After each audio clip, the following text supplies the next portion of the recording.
It's called Hitler's Children, and it's a story, a documentary about the children of his higher ups, like Rudolf Hess and stuff like that, his family members and whatnot.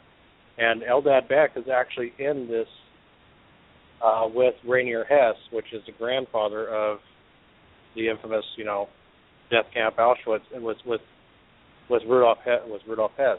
That's his grandfather. I know I'm kind of going off on a ramble here, but this is something that's really important that everybody should know about, and they're cutting this out of history books, and it's killing me how they do that. Everybody should know that something like this has happened, so that it never ever happens again. Well, and whenever you have, and he's not president over there anymore in Iran, but Ahmadinejad, who many times, on record, publicly, undeniably saying, A, I want to wipe Israel off the face of the map, and B, the Holocaust never happened. And we're supposed to, like Obama said, sit down and have a talk with these people? Yeah, there's only one thing they understand, and that's brute strength. Well, look, we could spend another 45 minutes on this, and it is a fascinating topic, and it's also a very important topic. It's just another case where our president has let us down in the eyes of the world and on the world stage, and I can't find, this is the guy that was supposed to make everybody like us. I can't think of one country right now that likes us better. Well, I don't know. Maybe Russia. Since Putin pretty much can tell Obama what to do. So maybe that's the one country that he's changed the opinion of. Look at what he's doing to Netanyahu. Look what he's doing to Netanyahu from Israel. The first time he had him in the White House, he got mad at what he was saying. He got up and just walked away from the man and told his aides because he had invited him, I guess, for a meal, and he said just let him eat, take him back to his hotel. Yeah, and they made him go out the back door where they take the trash out. Yep. No, they also did that to the Dalai Lama. So, all right. Well, we also need to talk about the Keystone Pipeline. Now, right now, we're paying less at the pump for a gallon of gas. In some states, it's under $2. I got gas the other day here in Florida. It was $2.06. And I imagine there's places that have less state taxes so that you're under $2, which is amazing because nobody ever thought it would get back under $2 again. I don't think we'll ever see it for 99 cents or $1 a gallon like we used to, but I'm happy that it's around $2. Jiminy Christmas. I can fill my van up and it doesn't cost me $80 now. But the Keystone Pipeline, it's an almost 1,200-mile pipeline. First proposed in 2008 to carry about 800,000 barrels of oil from Canada into the United States to go down to the Gulf Coast refineries. Environmentalists are against this, and I don't understand that because pipelines are about 1,000% more efficient when it comes to transporting oil than trains are. Nothing against trains or railroads. I love railroads. I've always loved railroads. Used to have model railroads when I was a kid. But the plain and simple fact is that there's more oil spills transported by train than there are transported by pipeline. And it looks like that it is stalled right now in the Senate. They couldn't get, even though we have a majority, they couldn't get the 60 votes to pass the filibuster. But however, they have gotten a lot of amendments passed, so I don't think they're giving up on it yet. The Republicans, of course, are saying that the pipeline is going to be critical to supply new jobs, and that's true. And it also gets this oil from somebody friendly rather than OPEC, which is true. The environmentalists, like I said, are having hissy fits about it. Obama, I remember listening to a interview with a man that used to be the head of Shell Oil, and he spoke with Sean Hannity several times on his radio show and on his television show. And he said he met with Obama when Obama was running in 2008 for president. or I guess that would be '07, and '07, '08. Anyway, he said, you know, he was telling him about North Dakota. He was telling him about Midland, Texas. He was telling him about fracking, and that we could, within 5 years, be energy independent from the Middle East, and that within 10 years we could be completely only getting oil from ourselves. And Obama says, well, thanks, but I'm not going to be pushing fossil fuel energies. I'm going to be pushing renewable energies.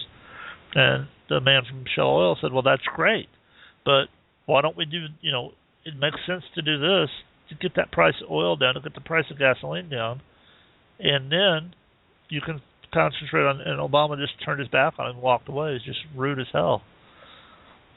And so, I mean, that pretty much shows why he hasn't approved it. It's not the environment. It's not anything like that. He just doesn't like fossil fuel. And, of course, there's that famous interview that's on YouTube. Anybody can look it up, where he says, yeah, under my plan of a cap-and-trade system, if you want to have, he was talking about coal at the time, if you want to have coal power plant, go ahead, but I'm going to bankrupt you, because under my plan, rates are going to skyrocket. And yep, he said rates will necessarily skyrocket, exactly. Yep. So what we need to do is we need to focus our efforts as a Tea Party, or just as concerned Americans. Find out who your representative is. Find out who your senator is. I don't care if they're Democrat or Republican or independent. Call them. And have everybody you know call them. Call them and say, we want the pipeline. If you want our vote, you give us the pipeline. If you want my vote, you do. I want to see how you vote on this pipeline. You vote against it, I'm voting against you. I don't care who runs. I don't care if they run a can of orange juice against you in the next election. I'm voting for the damn can of orange juice. And that's the kind of pressure we have to put on them. Exactly. Well, anyway, Brandon, they have built part of the pipeline. The southern part of it, I think in Texas, is there and functioning. But of course, it's not pulling any of the oil out of Canada. And of course, the billionaire, what's his name, that owns all the trains? Can't think of his name, but he was against the pipeline because, of course, he wanted the contracts to haul that oil because it's lucrative. Who am I talking about? Can you remember? Help me out here, Brandon. I'm drawing a mind blank too. That's the terrible part. So I'm sitting there thinking. Everybody, okay, I know all our listeners are going. I know that he has the Berkshire Hathaway company. Anyway, he's a billionaire, but he's a liberal, and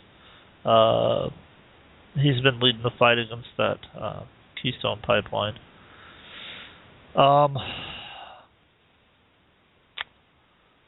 Think about how much less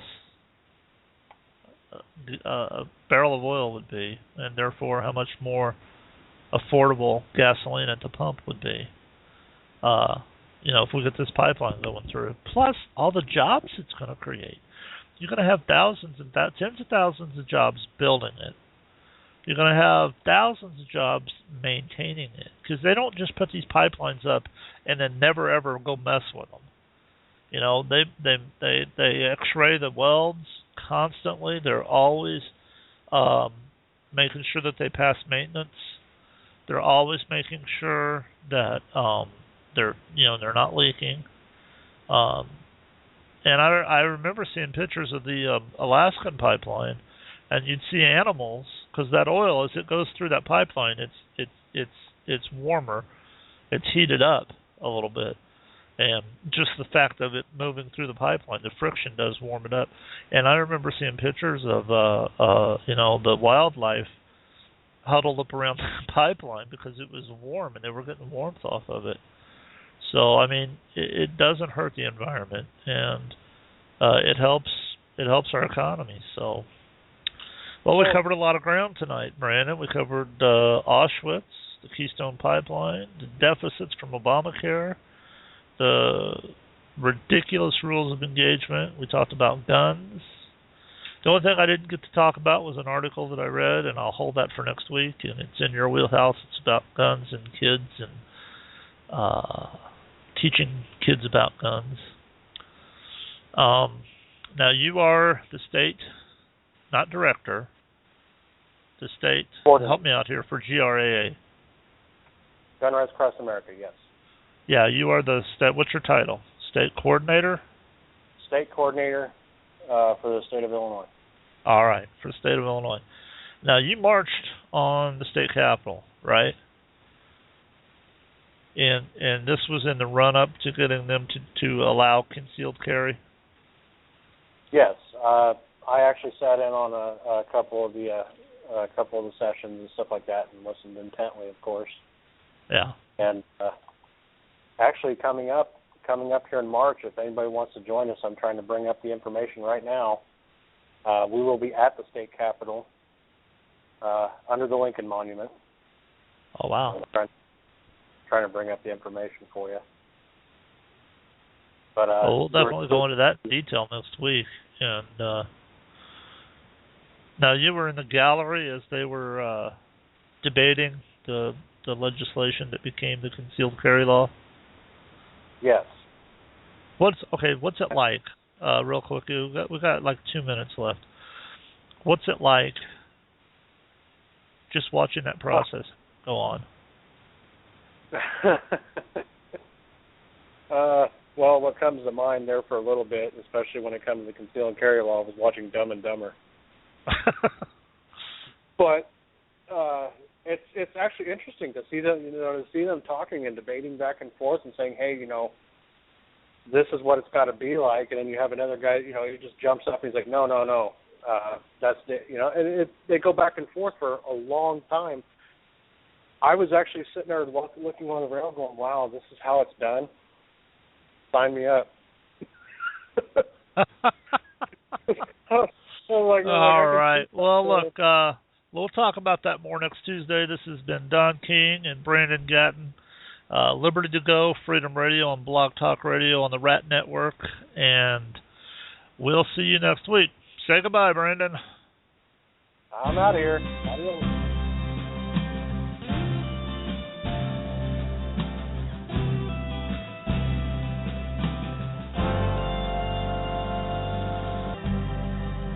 So if no one's taken time to tell you lately, here's a message that you should be hearing daily.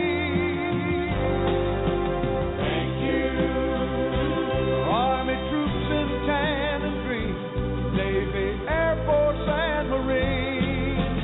Thank you for doing what you do for the red, white, and blue.